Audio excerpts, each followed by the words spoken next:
Labdien! Es esmu Valsts robežsardzes koledžas militāras un fiziskās sagatavošanas priekšmetu katedras asistents kapteinis Andrejs Korklis. Kā jums ir jārīkojas, ja jūs esat apmaldījušies mežā? Lai izkļūtu no meža, mums ir jāietur noteiktais virziens. Debes puses mēs varam noskaidrot pēc dabā esošiem objektiem, kā piemēram skudrupūstas.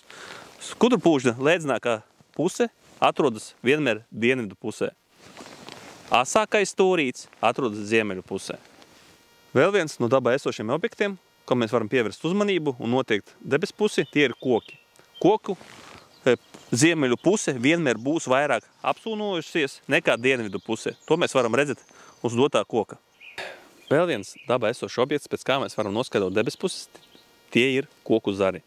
Atsevišķi koki, kuri aug meža malās, pļavās, koku zari būs vērsti uz dienvidu pusi, bet ziemeļu puse būs mazāk zaraina.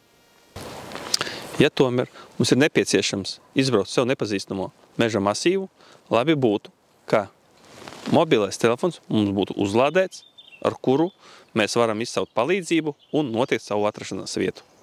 Un papildus uzlādētam mobilam telefonam obligāti jāņem līdzi kompas un jāprot darboties ar to, lai ieturētu noteikto kustības virzienu.